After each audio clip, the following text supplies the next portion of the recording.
Bismillahirrahmanirrahim. Assalamualaikum warahmatullahi wabarakatuh. Alhamdulillahirabbil alamin. Wa bihi nasta'inu ala umuri din. Wassalatu wassalamu ala nabiyina Muhammadin wa ala alihi washabihi ajma'in. Amma ba'd. Yang saya hormati Ustaz Awan Abdullah, Bapak Ibu jamaah pengajian Masjid Baitur Rahman. Mari kita baca Nabi Kajian Rutin Kamis malam. Ya, pada malam hari ini Ustaz Awan akan menyampaikan materi ini adalah adab berdagang. Monggo Bapak Ibu sekalian, kita awali dulu majelis ini biar dekat dengan bacaan basmalah bersama-sama. Bismillahirrahmanirrahim. Ada pada majelis apabila Ustaz sedang menyampaikan materi ilmunya ini, mohon jamaah untuk tidak saling berbicara. Sajengipun dumateng Ustaz Awan Abdullah betal sepapan dipun semangat.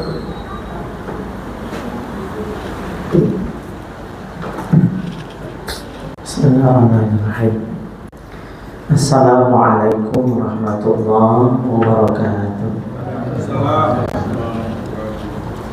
Alhamdulillahirabbil alamin wa bihi nasta'inu ala umuri dunya waddin. Wassalatu wassalamu ala rasulil karim wa ala alihi wa sahbihi ajma'in. Asyhadu an la ilaha illallah al-malikul haqqul mubin wa asyhadu anna muhammadar rasulullah sadiqul wa'dil amin. Haula wa la quwwata illa billahil aliyyil azim. Allahumma salli wa sallim wa barik ala nabiyyina Muhammadin wa ala alihi wa sahbihi ajma'in. Allahumma salli wa sallim wa barik ala nabiyyina Muhammadin wa ala alihi wa sahbihi ajma'in. Allahumma salli wa sallim wa barik ala nabiyyina Muhammadin wa ala alihi wa sahbihi ajma'in bi rahmatika ya arhamar rahimin. Allahumma ighfir lil mu'minin wal mu'minat wal muslimin wal muslimat al ahya'i minhum wal amwat innaka sami'un qaribun mujibud da'wat ya qadiyal hajat. Ya Allah, ampunilah segala salah khilaf dosa kami ya Allah. Ampuni sekelam apapun masa silam kami ya Allah. Ampuni sebusuk apapun hati kami ya Allah. Ampuni sekotor apapun pikiran kami ya Allah. Ampuni senista apapun aib-aib yang kami sembunyikan ya Allah. Ampuni sebesar apapun kedurhakaan kami dulu kepada orang tua kami ya Allah. Sungguh Engkau Maha Pengampun lagi Maha Penyayang ya Rabb. Jangan Kau tutup pintu ampunanmu untuk kami ya Allah. Jangan pula Kau putuskan harapan kami dari rahmat-Mu ya Allah. Maka ampunilah segala salah khilaf dosa kami semua yang hadir di masjid ini ya Allah. Maafkan salah khilaf kami ya Allah. Jadikan akhir hayat kami semuanya kelak husnul khatimah ya Allah. Jadikan wafat kami husnul khatimah ya Allah. Wafat dalam keadaan tertutup aurat kami ya Allah. Wafat dalam keadaan mudah dan murah ya Allah. Dalam keadaan ibadah ya Allah. Dalam keadaan istiqamah ya Allah. Wafatkan kami dalam keadaan di tangan kami menggenggam Al-Quran ya Allah. Wafat dibersamai Al-Quran ya Allah.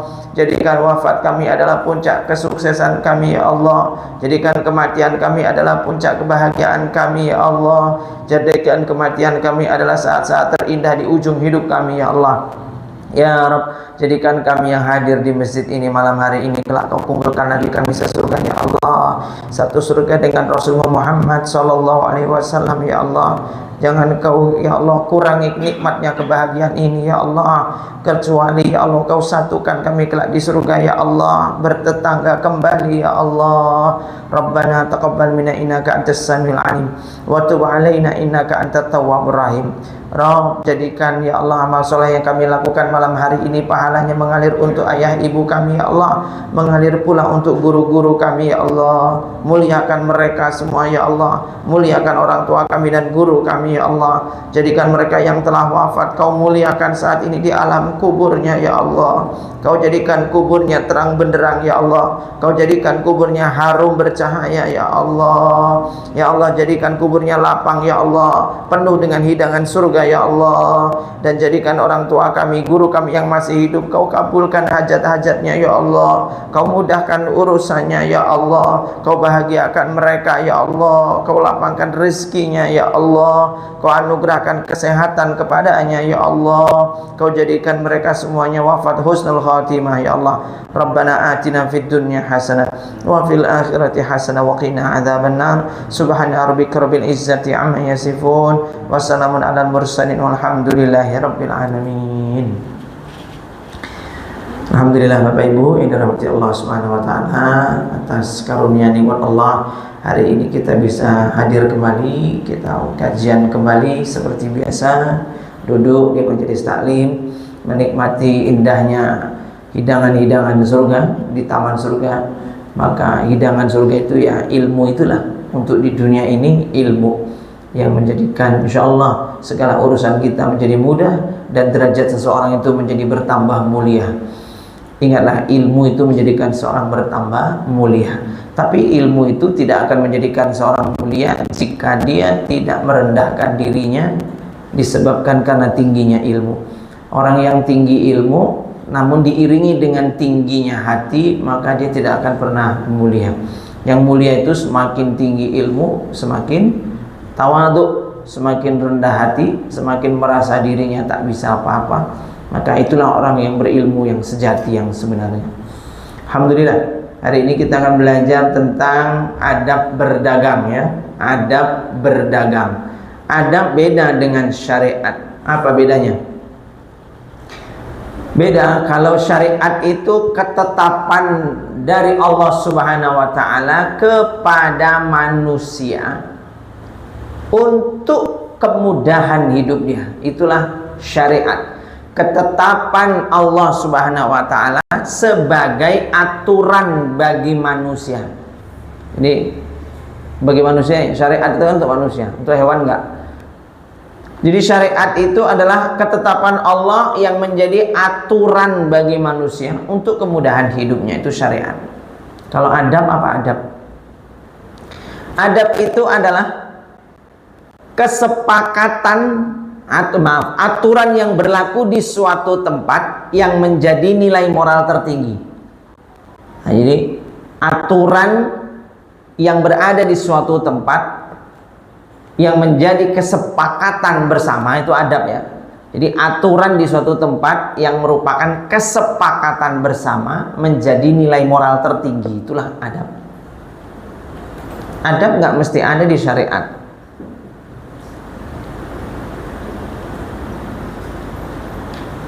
Ya kayak di sini kan. Di sini jenengan misalnya ada orang gini, Pak, Malioboro teng pundi nggih? Oh, mriko.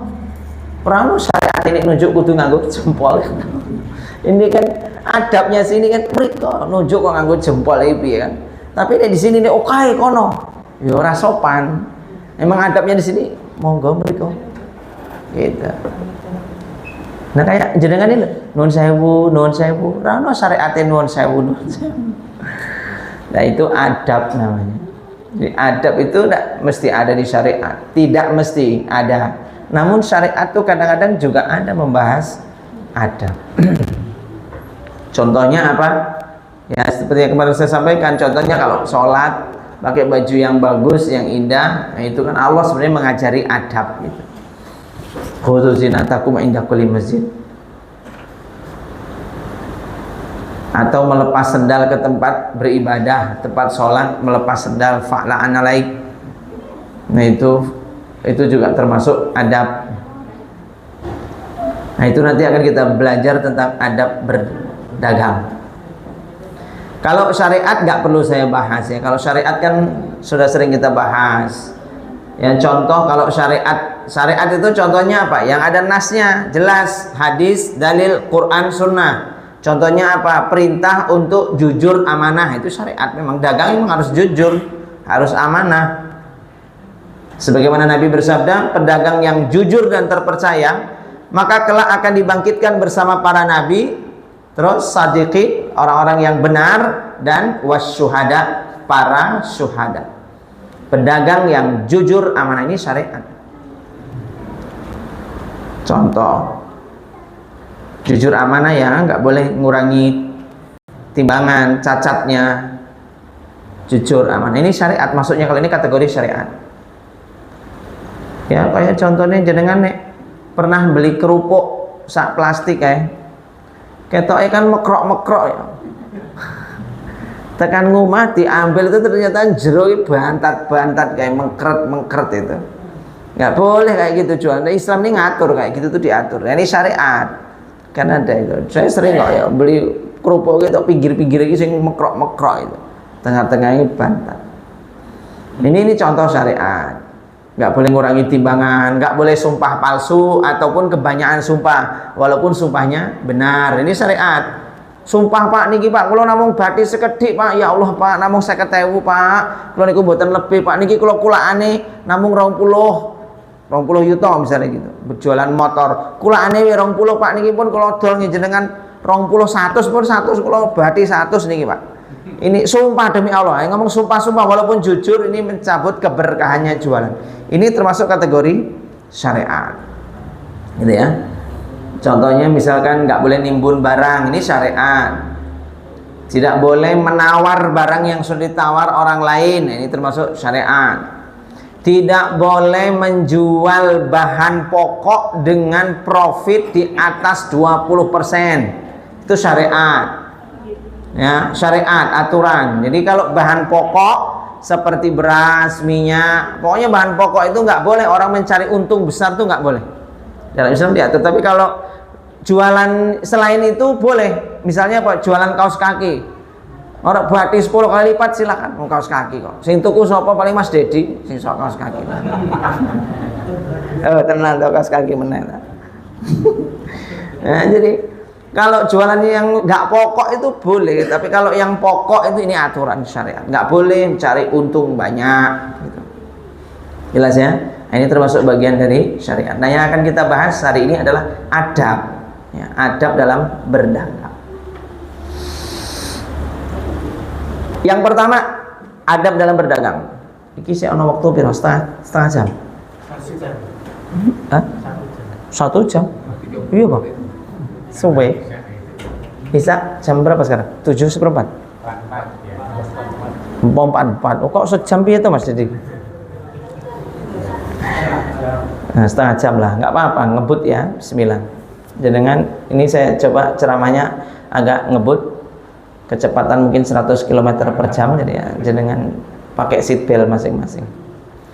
Yang pertama ada berdagang apa itu? Jualan nyambi ngemis. Ya, jualan nyambi ngemis. Meminta-minta. Maka orang yang jualan nyambi minta-minta, maka dia ini termasuk tergolongnya tidak dianggap jualan, tapi dianggap peminta-minta. Dari mana dinilainya? Mana yang paling dominan? Mana yang paling kelihatan secara tersurat ataupun tersirat? Mana yang paling kelihatan? Kalau dominan dia minta-mintanya, ya berarti emang dia itu ngemis. Ciri-cirinya apa Pak Ustadz? Dia tidak penting produknya.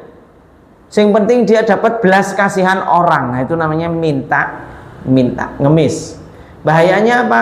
Bahayanya kalau tergolong dia pengemis dan ini menjadi profesi terus begitu, maka kata Nabi SAW, hadis dari Abdullah bin Umar, seseorang senantiasa yang hobinya meminta-minta kepada manusia, kelak kata Nabi, datang di hari kiamat dalam keadaan wajah tidak berdaging.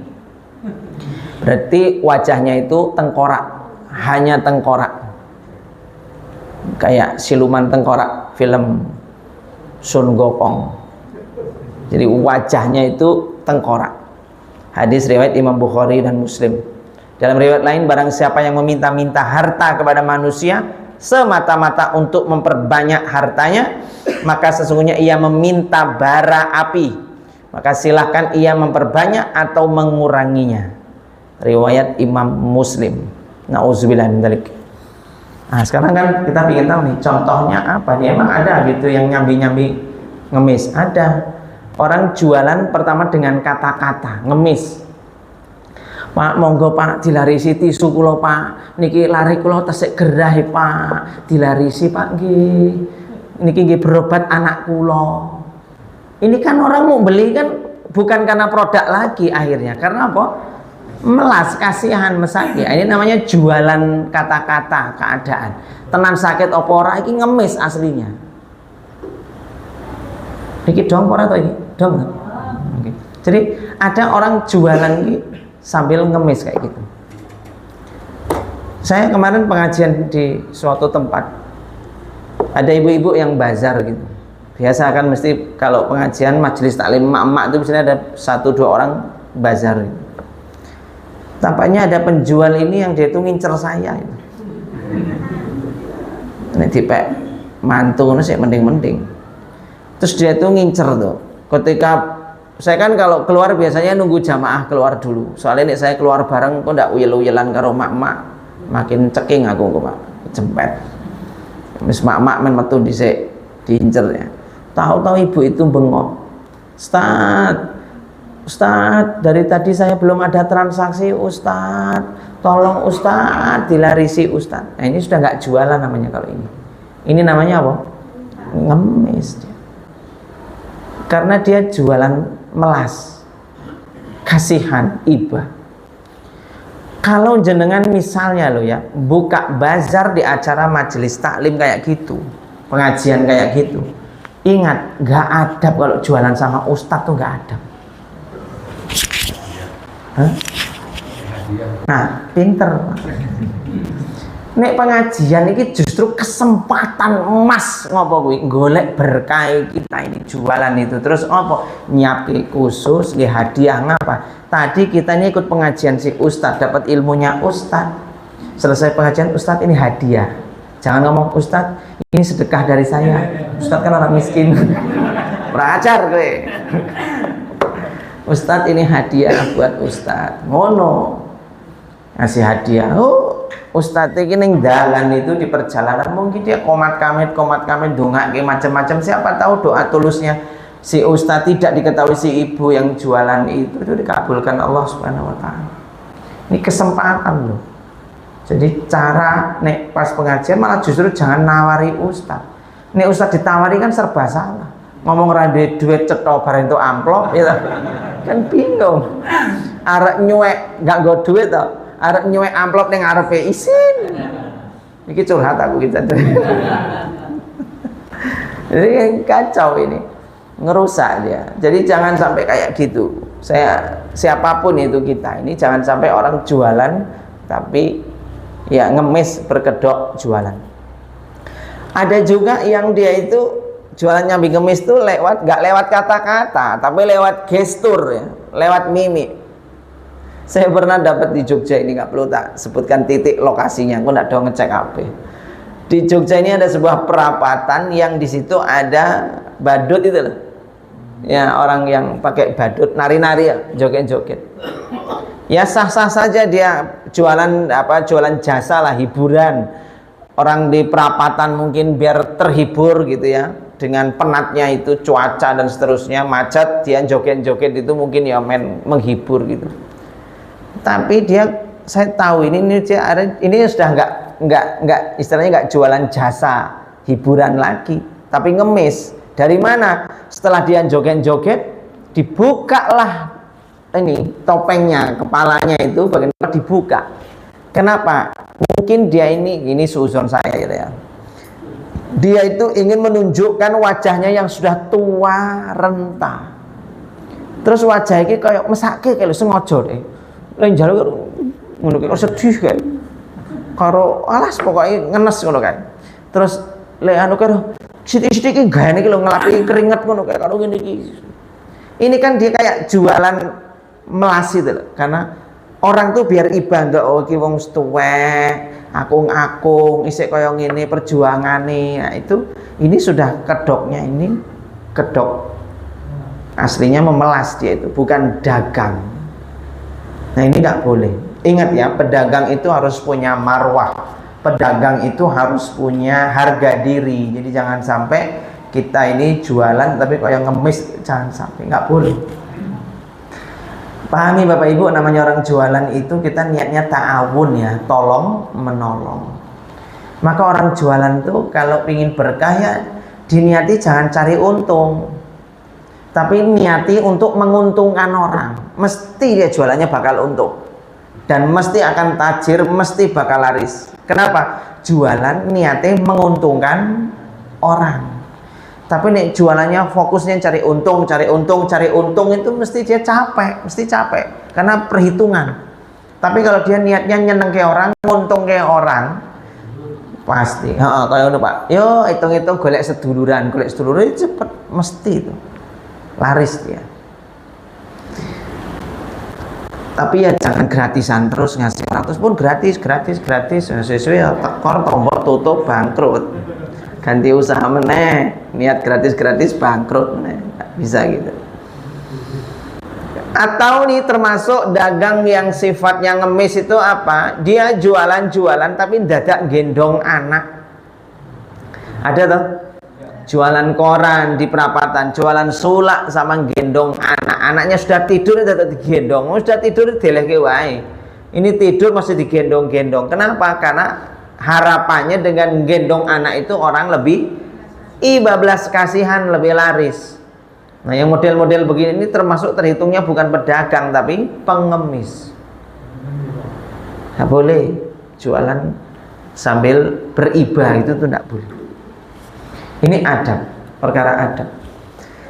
Kemudian yang kedua, jualan, kalau tadi nyambi ngemis, jualan yang kedua nyambi maksa. Jualannya makso. Ada Pak Ustadz? Ada. Contohnya apa? Misalnya jualan buah-buahan, jeruk atau apa gitu ya. Orang itu baru datang, Pak ada jeruk manis, oh ada ini, butuh berapa? Ditanya sama penjual, butuh berapa? Kayaknya saya mau sekilo dulu deh Pak. Langsung dibungkus ke. Nih Pak, tak pilih yang mana? Oh ntar dulu Pak, entar. Langsung dibungkus ke. Pun monggo diasto mau diasto. Loh, mengke Pak niki kula dereng beto arto tesek tanglet riyen. Mpun mboten napa-napa diasto mawon pun monggo. Jadi jualan itu sifatnya kayak maksa, jebak orang. Orang baru megang barang udah langsung pun dibungkus, langsung pun diasto mawon. Dereng beto mboten napa-napa sesuk-sesuk mbuh kapan santai mawon.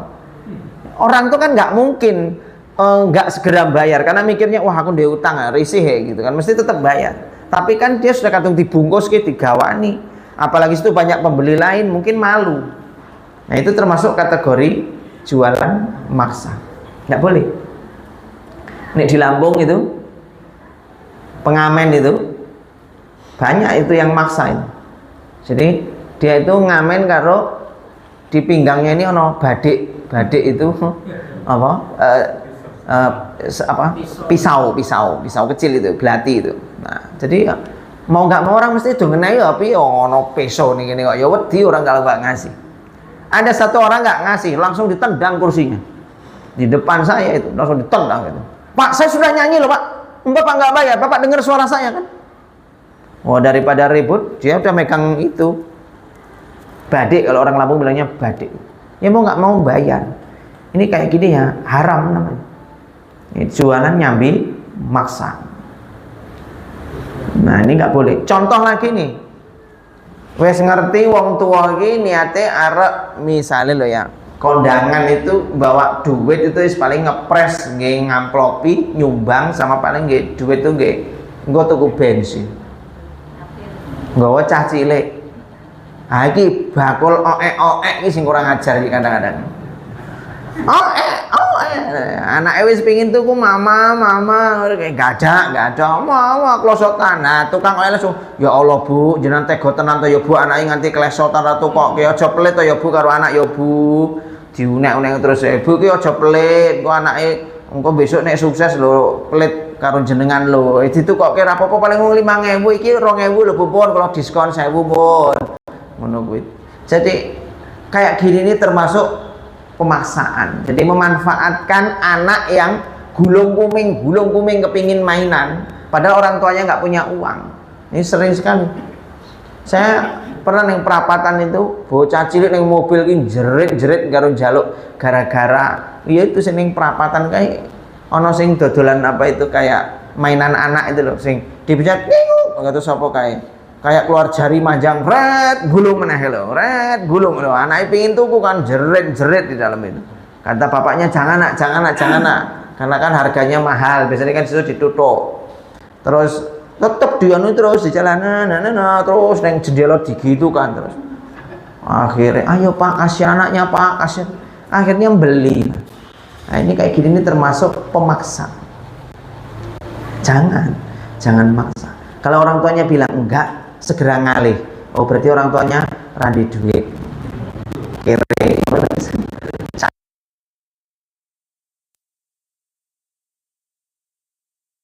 Mau belikan dia teruskan nggak apa-apa. Tapi kalau orang tuanya bilang enggak, jangan dipojokkan dengan keadaan itu. Ada juga saya pernah ini termasuk jualan maksa. Ini kurang ajar juga sama. Cewek cowok pacaran di alun-alun. Cewek cowok ini Pak, pacaran di alun-alun itu cuman bawa minuman air putih gini. Ngobrol tuh sambil bawa air putih. Itu pun tumbler kan sing nggo dhewe kayak. Tahu-tahu ada bakul cilok. Tahu-tahu, "Mas, ciloknya Mas." "Ya Allah Mas, masa punya pacar nggak dijajanin?" "Mbak, udah dijajanin apa sama Masnya? Udah berapa jam di sini?" "Ya Allah, tega banget." "Mbak, kok mau sih kayak gitu dipertahankan, Mbak?" "Ya Allah, Mbak, masa depan nggak jelas, pacaran aja nggak dijajanin." Terus gitu kan, terus si lanang yuk isin lah. Dipojokkan terus gitu, "Mbak, ayo Mbak, Mas, jajanin dong pacarnya, masa katanya cinta saya nggak jajanin cilok aja tuh loh. Mbaknya mau kok Masnya nggak beliin. Gimana mau bahagiain, cilok aja nggak bisa beliin." Udah gituin terus. Saya ngelihat itu ngalah bakul kurang ajar. Nah ini termasuk jualan memaksa orang terdesak, kepepet, mau nggak mau beli. Nah ini secara syariat ya, dan adab ini nggak boleh. Masuk kategori adab ini nggak boleh. Atau ya seperti yang ini masuk kategori syariat, dulu pernah saya bahas, seperti orang yang kalau macet di tol panjang itu, sementara bensin mungkin sudah orang ketap-ketip, akhirnya warga masyarakat dari bawah tol karena macet panjang pada naik bawa bensin ketengan. Pertalite itu kan kalau seliternya 10.000 itu dijual 50.000 per botol. Seliter 50.000, ya orang mau nggak mau, terdesak, pepet. Ini jual beli begini sudah nggak masuk kategori adab tapi syariat. Karena dalam Islam jual beli memanfaatkan keterpaksaan orang hukumnya haram. Jadi memanfaatkan keterpaksaan atau keterdesakan orang itu haram hukum. Nggak boleh. Ingat ya, jual beli itu niatnya apa? Ta'awun, nolong orang. Maka kalau jualan itu niatnya nolong orang, memenuhi kebutuhan orang, maka pasti bisnis dia, usahanya akan berkah. Yang keberapa sekarang? 3. Termasuk adab nih. Apa ini? Overacting. Jualan overacting ini enggak, ini masuk kategori adab. Karena di zaman Rasul ya ora ono. Dan ini nggak boleh overacting. Coba Anda perhatikan sekarang Pak, di TikTok sekarang itu yang jualan make up tuh rata-rata laki apa perempuan? Laki-laki, dan langsung praktek Pak. Coba lihat tuh yang jualan make up tuh rata-rata cowok, body ngono kayak, rata tulang lunak gitu. Mereka yuk pakai lipstick, dicontohi betul itu pakai lipstick, pakai bedak. Ayo kakak, ini foundationnya kakak ini lucu itu. Luwes banget itu nggak boleh. Jualan itu kan kosmetik untuk perempuan, yang jualan laki-laki lah mempraktekkan kayak gitu nggak boleh. Saya pernah ngelihat ada bapak-bapak di pasar jualan obral jilbab. Bapak ini wajahnya kayak Adam Inul nganggo jilbab. Jadi jualan jilbab karo dipakai jilbabnya. Gile bu, lentur gile bu, ngono kae. Tapi brengosnya gue gila nih tenan. Jualan jilbab, tapi sambil jilbabnya dipakai, nggak boleh kayak gitu. Jadi kalau ini secara adab nggak boleh. Kalau secara syariat dia nggak kaitannya sama dagangnya, tapi karena ya tasyabuh bi kaum, ini dia karena ngikuti kaum perempuan, memakai baju perempuan, memakai pakaian wanita, padahal dia laki-laki, haram hukumnya. Nggak boleh kayak gitu. Sing parah ya ono meneh. Saya ngelihat bapak-bapak jualan BH, yuk dipakai BH-nya. Jualan BH dipakai. Astagfirullahaladzim. Bapak-bapak oglek nih. Tapi ya ibu-ibu yang beli itu banyak. Karena seneng dulu bapak ini luwes, seneng. Heran aku, ibu-ibu ini seneng kalau bapak-bapak sing luwes-luwes ini semua nang. Ada aja. Kemudian yang keberapa sekarang? Kelima. Kok keempat. apa itu? Jualan tapi berkedok dakwah. Ini aslinya jualan dia, tapi berkedok dakwah. Jadi dakwah ini untuk topeng aja. Pak, ini air doa Pak, sudah didoain Habaib Pak, Habib ini sudah doain. Atau ini sudah doain Kiai Pak, ini harganya. Kalau amanah ini paling segini, berapa harganya ini? Ya, 3.000. Segini loh. 1.000. Murah amat, 1.000 nggak ada lah Pak. Ya bangkrut. Ini paling jualan ini harganya 3.000 lah, misalnya 2.000 lah, 2.500 ya, 2.500. Karena ada air doa, ini harganya 20.000, 50.000. Ini air doa, yang doain Habib Pak ini, yang doain Kiai ini, yang doain Ustadz Awan ini Pak. Oh, ini maju. Nggak boleh jual kayak gitu nih. Namanya kedoknya kayak kedok dakwah ini segala macam, nggak boleh. Jadi gawe acara seminar dakwah gini, tapi ternyata aslinya dia tuh jualan tiketnya itu loh, bisnis tiket. Jadi ilmu. Dulu para sahabat itu sangat mencibir sekali terhadap orang-orang yang pada waktu itu mulai menjual agamanya. Di zaman khalifah keberapa? Sahabat Nabi itu Rasul sudah tidak ada. Itu mulai muncullah orang-orang yang dia ini menjual agamanya. Jadi ada sebagian orang, para sahabat, bukan karena sahabat ini, generasi-generasi tabi'in, dan generasi khalifah selanjutnya itu mulai bermunculan orang-orang yang menjual agamanya. Kedoknya apa? Ngajar, tapi mereka lebih kepada jualannya itu. Jadi pasang tiket mahal-mahal. Itu termasuk nggak adab ya. Kayak misalkan gini, maaf ya, di Indonesia kan ada. Jadi kayak training spiritual, manajemen apa kayak kuantum apalah kalau kayak. Ya kayak ya kan lah, emotional spiritual quotient ngono-ngono segala macam itu tuh terus jualnya sampai harga 5 juta 10 juta VVIP sekian itu udah adab. Apalagi sampai gini, yang VVIP nanti dapat fasilitas foto bareng ustadz, ada kan gitu kan. Ini namanya jualan berkedok dakwah. Aslinya dia tuh jualan komersil itu. Sampai ustadznya aja dijual kok. Kalau foto sama ustadz berarti tiket VIP harganya yang 10 jutaan. Nanti bisa foto sama ustadz, bisa ngobrol, bahkan makan siang bareng ustadz. Ini kayak gini, ini nggak boleh kayak gini. Ini dalam Islam nggak begitu. Ustadz jangan dikomersialkan begitu. Ustadz tuh ya tetap membumi gitu. Ustadz tuh nggak usah sing bayar-bayar sampai ilmu itu jadi susah orang mengakses ilmu gara-gara coba kalau misalkan ada pelatihan gitu yang manfaatnya luar biasa, kalau dia bagi-bagikan gratis, kan umat Islam cepat majunya. Nah ini yang maju kan yang punya duit, ya maju-maju terus. Sing susah ya tetap susah, nggak pernah dapat pelatihan mahal-mahal ini tadi. Coba kalau dia punya ilmu itu murah aja, dia bagi.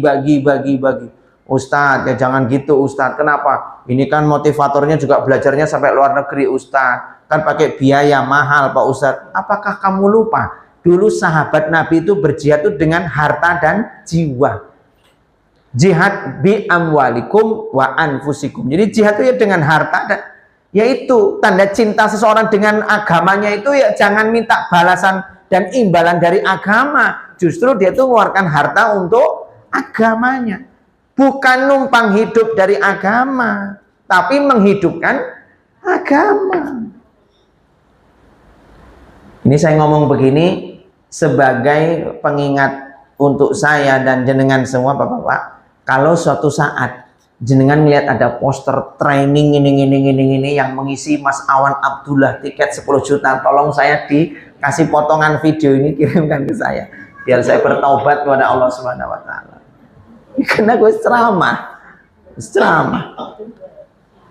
Kalau saya itu paling gawe daurah itu kan tak kasih murah-murah, 50.000, 100.000 kan terjangkau.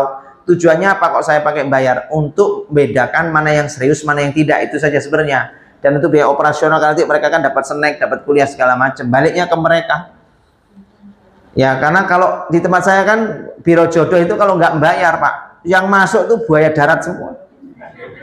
Untuk nyaring buaya darat itu gimana? Bayar 100.000, bayar 150. Itu tujuannya untuk apa? Ya buaya darat nggak mungkin mengeluarkan duit untuk itu, nggak mau. Buaya darat itu hobi yang gratisan. Saya pasang gitu, yang masuk Dulu saya itu anti bayar-bayar. Dulu awalnya di rumah taruh saya itu gratis, Pak. Dulu gratis apa sih? Tapi ya bener ternyata gara-gara gratis, oke kucing garong lebu kabeh. Pria hidung belang banyak, sing wah ya-yaan, golek-golek, ngacak-ngacak, obrolannya kasar. Lah saya buatkan grup untuk apa itu kuliah pranikah, isinya malah video porno, ada yang posting, ini kacau. Saya jadi ndelok barang kuwi kepiye. Nek kepiye tak kira apa tau video motivasi, ternyata bener termotivasi saya. Astagfirullah. Akhirnya saya rapat tim waktu itu, udah kita bayar berbayar supaya menyaring wong-wong ranggenah ini. Dan alhamdulillah akhirnya sejak kita berbayar itu jadi rapi, grupnya rapi, semuanya rapi. Tapi kan logis, masih biaya murah, biaya logis lah balik ke mereka juga. Tapi kalau sampai berjuta-juta sampai segala macam menghalangi ilmu Allah, ilmunya Nabi, pun nggak malu. Coba kalau dia cerita, berani nggak sih cerita kepada Nabi itu? Ya Rasul, saya bikin training, alhamdulillah ya Rasul, tiketnya itu 10 juta per orang. Gimana ya Rasul? Bagus nggak kira-kira training saya? Itu ditutup karo Nabi. Oh, apa? Aku bagi-bagi ilmu selama hidupku nggak pernah bayar-bayar. Khusus orang kafir Quraisy sing the have itu ada bayar, tidak ada begitu-begitu. Rasul itu ingin sekali apa? Masuk agama ini ke dalam hati-hati orang, dada-dada mereka itu kepingin. Kenapa? Karena Rasul itu ketika ditawari bulan, istana segala macam, bahkan Rasul katakan andaikan bulan di tangan kanan, matahari tangan kanan, bulan tangan kiri dan segala macam itu Rasul mengatakan tetap nggak mau, saya ditawari kekuasaan apapun nggak mau. Bahkan aku tidak mengharapkan bayaran dari sisimu, kan kata itu. Di Al-Quran juga Allah menyebutkan itu. Katakan wahai Muhammad kepada mereka, aku berdakwah tidak mengharapkan bayaran, tidak mengharapkan pemberian, kan begitu ya, dakwah. Nah itu termasuk begini, dagang jangan sampai berkedok dakwah. Ini jangan sampai. Ibu-ibu, ini saya hari ini kajiannya pakai kitab ini, tapi kitab ini susah loh Bu didapatkannya. Ibu-ibu kalau mau nanti bisa pesan lewat saya ya Bu ya. Ini Ustadz karo dodolan.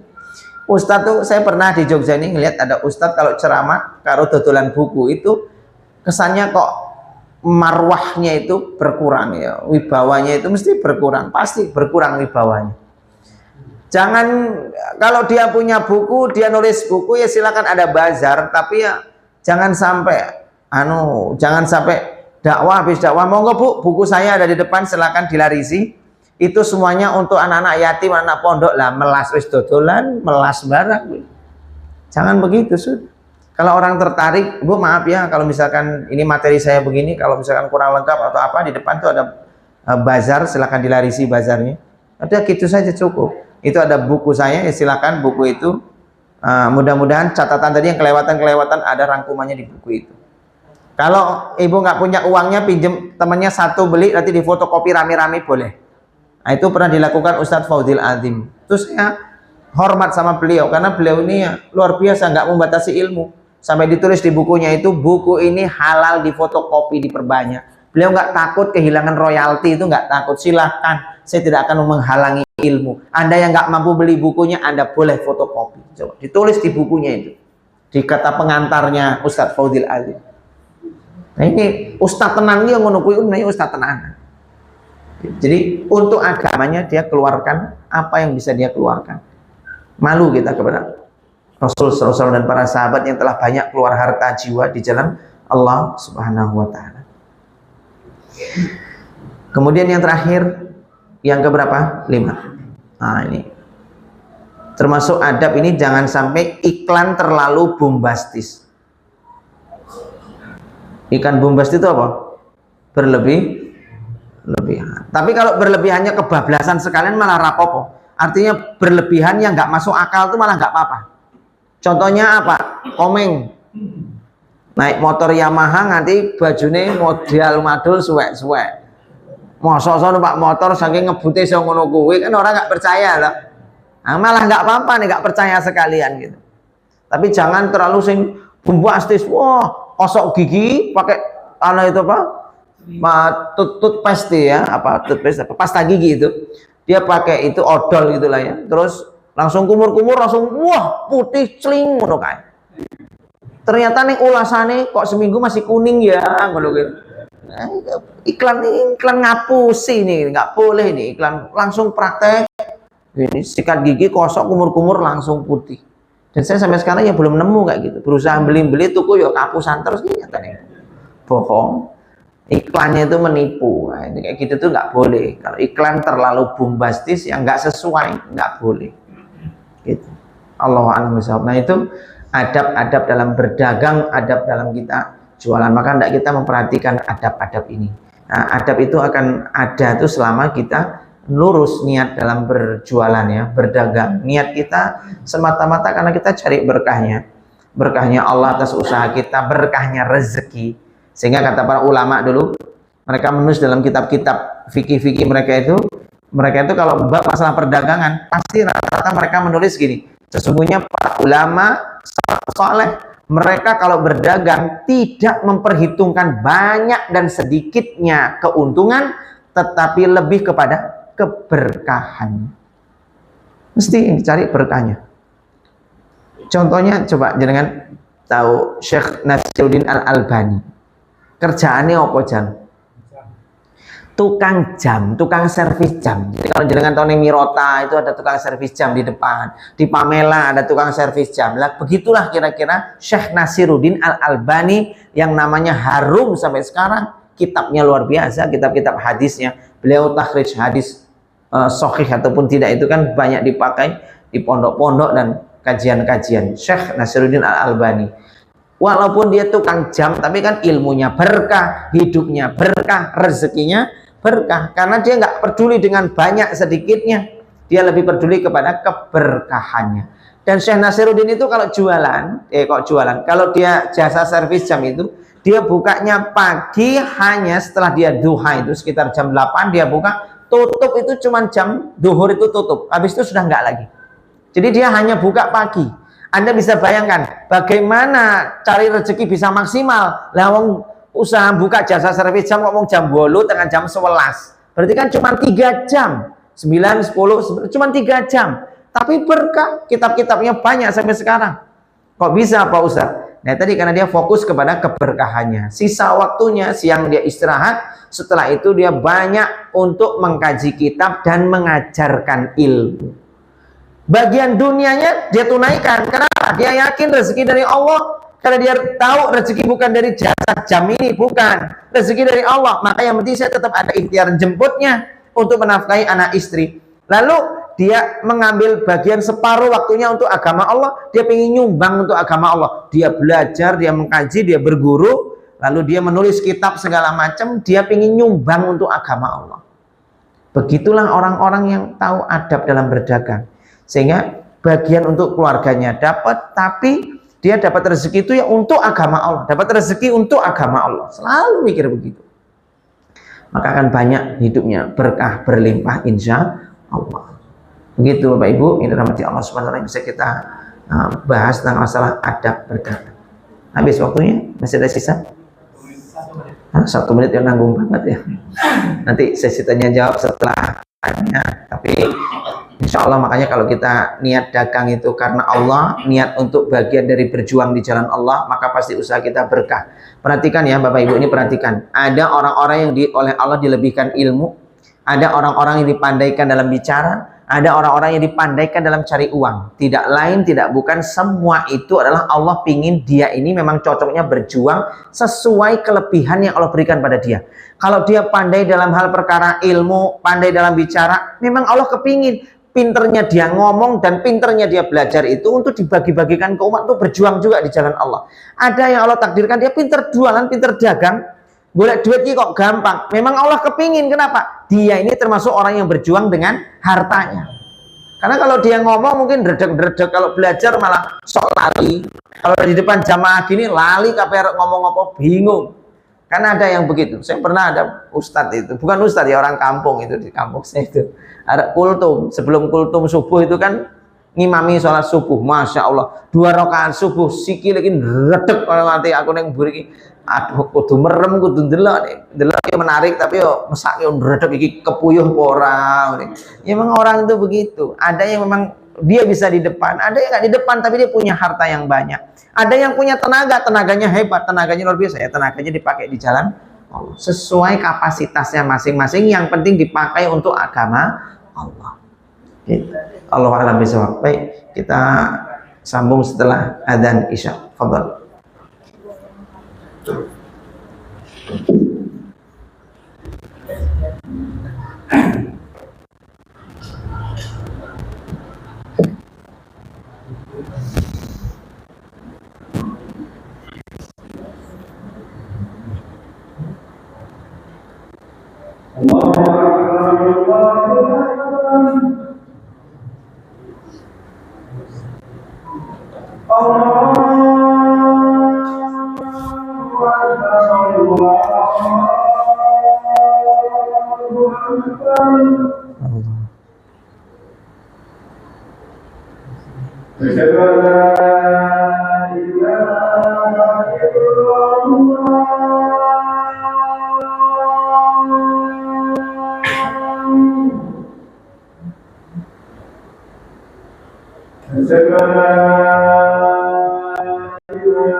Semoga kalau ada yang mau nambahi atau mau bertanya, silakan. Ada mic-nya ada nggak, Mas? Pak Sani yang jalan.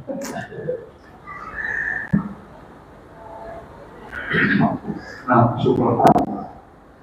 Allah Subhanahu Ustaz, sore tadi dicontohkan penjual dengan cara terpaksa ya, dicontohkan di dalam cara tol namanya yang harga pertalite misal 10 50. Itu cara itu adalah haram. Itu adalah caranya orang berjualan, caranya yang haram. Tapi bagaimana dengan orang yang beli tersebut, Ustaz? Apakah yang orang yang beli dulu membeli barang dengan barang yang haram atau enggak? Bagus pertanyaannya. Itu transaksinya terlarang. Lalu apakah pembelinya juga termasuk berdosa? Jawabannya tidak berdosa. Karena statusnya dia orang yang terzolimi. Nah, yang jualan itu memanfaatkan keterdesakan orang itu, berarti dia orang yang berbuat zolim. Maka orang yang terzolim ini tidak berdosa. Sama kayak suap, Pak. Suap itu dosa nggak aslinya? Hukum asalnya suap, riswah itu hukumnya haram, hukum asalnya. Tapi kalau terdesak mau gimana? Bisa, Pak Ustadz? Bisa terdesak. Contohnya, Pak Ustadz, banyaklah. Kita kecelakaan. Sudahlah kecelakaan, terus pingin masalah ini selesai, ngundang polisi. Saya yakin nggak tambah selesai. Karena pingin selesai, malah nggak selesai. Contohnya Pak Ustadz, kendaraannya mau nggak mau dijadikan barang bukti, bawalah kantor polisi. Itu kalau mau ngambil nebus nggak? Uang barang-barang kita sendiri wis remuk rusak, kita harus kudu dandani, ngambil kok kon bayar. Orang namanya suap. Contoh, saya pernah ngalami perjalanan menuju dari Lampung ke Yogyakarta pas mudik waktu itu. Nah, pas balik lagi ke sini dicegat polisi, goleki sing ora penting-penting goleki, sampai akhirnya dicari segitiga aman kan lho, segitiga kae kan merah kae. Nggak pernah biasanya nyari-nyari, ini sampai nyari-nyari tekan segitiga barang goleki gitu. Ya saya nggak siap waktu itu, nggak ada. Oh, langsung diminta STNK saya waktu itu, KTP segala macem. Terus disuruh sidang seminggu lagi. Habis mudik kok kon sidang kepiye? Saya masa memperpanjang hari seminggu demi sidang, kan nggak mungkin. Terus dia bilang gini, polisinya itu, udah anu aja Pak, kalau emang mau mudik mending ini titipkan ke kami saja, nanti biar kami yang ikut sidang. Biar gedes. Tapi ya mau nggak mau tetap anu. Nah iya saya akhirnya, ya gimana saya terzolimi kok terus. Sesuatu segitiga pengaman kan bukan sesuatu yang anu, kan bisa gini ya, polisi yang baik itu gini, Mas, oke ya ini pelanggaran tapi saya ini memaafkan Anda, tapi ingat kalau nanti mobilnya mogok di jalan segala macam, Anda harus mencari atau membuat sesuatu yang membuat mobil Anda ini aman. Misalnya mencari ranting pohon, daun-daun, nanti bisa ditancapkan di bagian belakang atau apa sehingga orang tahu. Atau Anda punya baju warna putih, nanti dijadikan kayak bendera di bagian belakang sehingga aman. Kayak gitu loh, kan bisa ngasih solusi begitu. Nggak main tilang-mentilang begitu saja.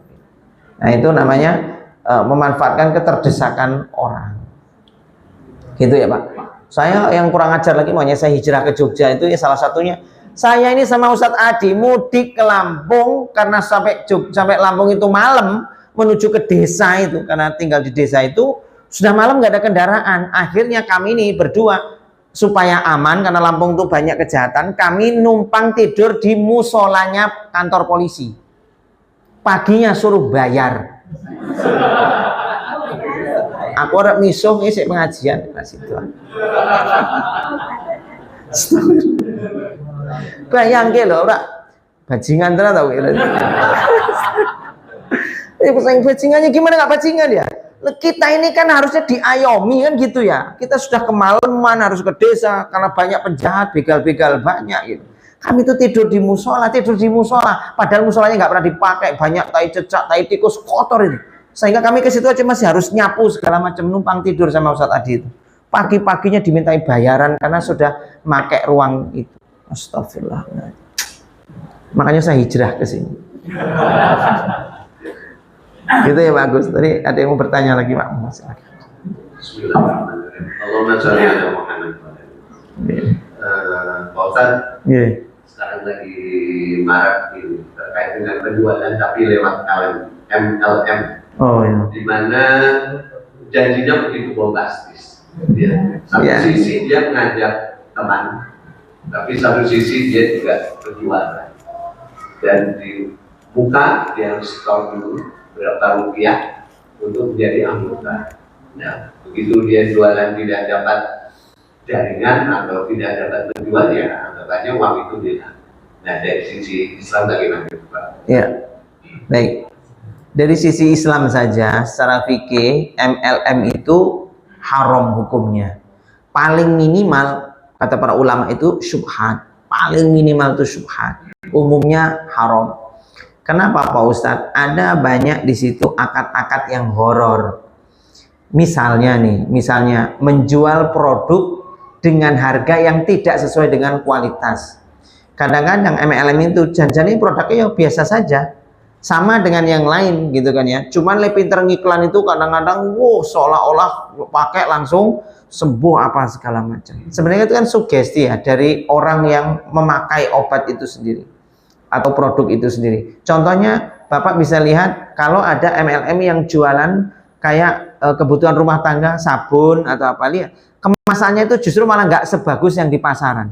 Masih sabun di pasaran tuh yang di toko-toko itu malah lebih bagus kemasannya, tampilannya lebih bagus ketimbang sabunnya MLM itu. Kadang-kadang ecek-ecek itu, tapi kok harganya lebih mahal. Alasannya kita karena nggak pakai kos gini segala macam, dan ini nanti akan dikembalikan ke konsumen apa segala macam. Alasan mereka begitu, beralasan. Dalam Islam itu satu, jualan produk yang sudah sampai dia tidak mementingkan produknya, maka itu haram. Karena dia hanya jualannya lebih kepada jualan orang. Ingat ya, bisnis yang sifatnya member get member itu hukumnya haram. Kenapa? Karena produk hanya sebagai kamuflase saja. Karena produk ini cuma nggak etok-etok di sini, tapi bisnisnya bukan di produknya, lebih kepada member get membernya. Kalau bisnis itu akan kuat gara-gara member get member, maka ini jelas sebagai indikasi bisnis ini haram. Maka nggak boleh. Kenapa? Karena barangnya dihilangkan saja, bisnis itu tetap bisa jalan kok. Yang penting dapat member. Bisa dipahami ya maksudnya? Jadi ada yang bisnis-bisnis itu yang produk tuh nggak penting, cuman untuk ya kamuflase saja. Yang penting kalau dapat member nanti dapat poin, member dapat poin, itu nggak bisa seperti itu. Kemudian yang disebut horornya dari MLM itu apa? Karena orang yang di atasnya itu rata-rata nanti dia akan terus mendapatkan passive income yang dia tidak bekerja. Berarti di sini ada unsur ketidakadilan. Lain ada di beberapa MLM yang masuk kategori dia tidak haram. Dalam bab ini dia sudah benar, tapi di bagian lain yang kurang benar gitu ya. Ada yang MLM itu gini, kan dimotivasi supaya jadi emerald, habis itu diamond, habis itu nanti apa kayak jelas ngono kayak bronze, lion, apa macam-macam itu ya. Kan korban-korban selalu banyak di sini kan. Banyak korbannya. Nah, itu kan mesti paham. Itu katanya kalau di atas itu nanti dia akan keluar dia akan banyak passive income dari itu segala macam. Sementara orang yang bekerja tadi belum tentu untung. Yang member-member tadi jualan poinnya masih sedikit, belum bisa dicairkan, atau mungkin cairnya belum sepiro, tapi yang di atas sudah enak-enak. Nggak boleh. Nah, kan harus pakai model tutup poin. Kalau nggak tutup poin berarti hilang, hangus poinnya. Itu nggak boleh kayak gitu. Dia sudah jualan dapat bonusnya hilang gara-gara nggak tutup poin. Nggak boleh, tetap harus diberi poin-poin ini. Nah, kayak gitu itu termasuk bagian dari haram. Karena menyanyiakan hasil pekerjaan orang lain dan terjadi unsur ketidakadilan. Di perusahaan MLM yang lain ada yang beres urusan ini bagus. Apa itu? Di atas ini, walau sudah di atas, dia tetap bisa dapat poin dari bawahnya, bonus dari member-membernya, downline-nya, dengan catatan yang di atas juga ada poin, harus target yang lebih besar lagi. Kalau dia kerja sampai poin lebih besar lagi dan itu terpenuhi, baru dia dapat bonus ini. Kalau enggak gitu ya juga enggak dapat. Artinya di situ ada sama-sama kerja, yang di atas kerja, yang di bawah kerja. Nah kalau gitu baru adil.